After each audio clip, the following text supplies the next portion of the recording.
Franjevci na području Ljubuške krajine dolaze još u vrijeme Kotromanića kada grade svoj prvi samostan još u 15. stoljeću. Današnji samostan izgrađen je 1867. godine na temeljima rimske arhitekture. U ovom samostanu nalazi se najstariji muzej u Bosni i Hercegovini, za kojega se tvrdi da je stariji od Zemaljskog muzeja u Sarajevu. U muzeju je izložena bogata arheološka zbirka raznih predmeta koji sežu još iz starog kamenog doba. To je jedna zanimljiva izložba arheološka koja govori o povijesti na malom jednom prostoru kroz 16.000 godina. Počevši iz vremena starije kamenog doba, paleolitik, dakle vrijeme kad su ljudi koristili prirodna skloništa za sklanjanje, za živjeti. Predmeti koje su proizvodili, dakle uglavnom su to bili alatke i pribori i ukrasni umjetnički predmeti kao što su ogrlice i nakit drugi. Tako mi imamo jednu ogrlicu koja je procijenjena na 14.000 godina starosti prije Krista.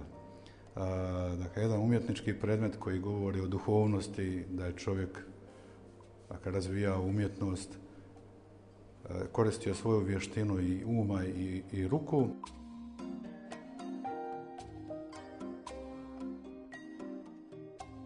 U muzeju se nalazi glasovita humačka ploča iz 11. stoljeća, koja je najstariji srednjovjekovni pisani natpis u Bosni i Hercegovini.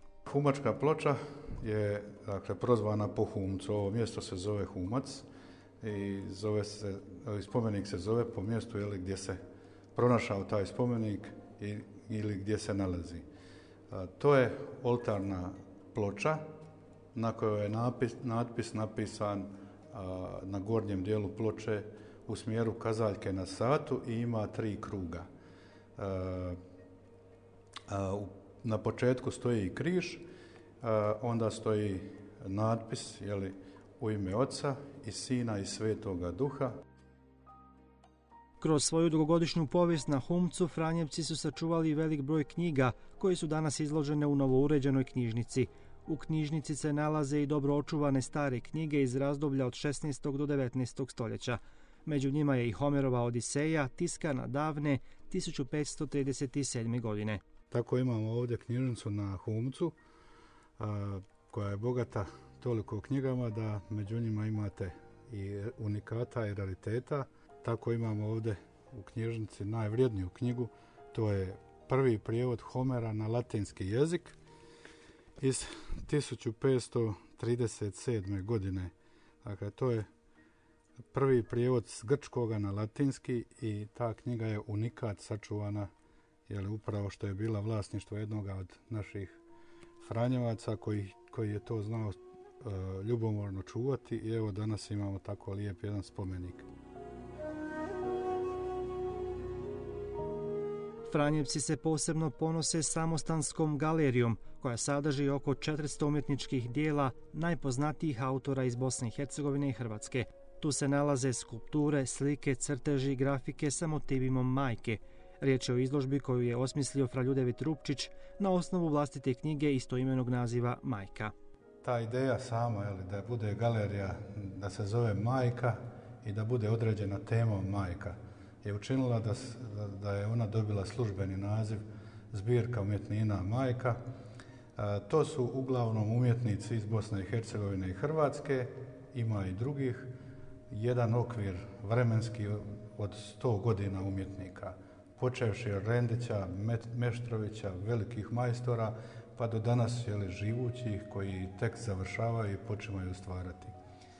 Ima tu i slobodnih umjetnika, dakle naive, umjetnici koji imaju dar pa koriste, iskorištavaju tu svoju nadarenost stvarajući zanimljivu umjetnost i ima čak jedan mali kutak takve umjetnosti iz Afrike.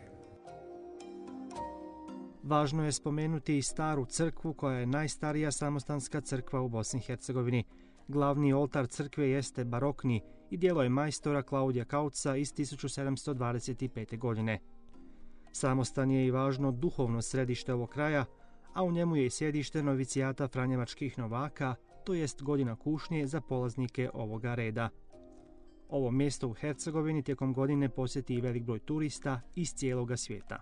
Imamo dosta ekskurzija đačkih, škole iz Bosne i Hercegovine dolaze posjetiti muzej i samostan, a dolaze nam i grupe hodočasnika koji dođu u Međugorje, jer oni između sebe pronesu jedan glas, pošto je kod nas svetište Svetoga Ante, oni imaju želju posjetiti samostan i pomoliti se u našoj staroj crkvi. Iako ovaj samostan posjeduje neprocjenjivo blago kulturno-povijesne baštine Hercegovine, još uvijek nije uvršten na popis nacionalnih i zaštićenih spomenika Bosne i Hercegovine. Za njegovu restauraciju i obnovu uglavnom su zaslužni Franjevci, koji su to radili u najvećoj mjeri od vlastitih financijskih sredstava.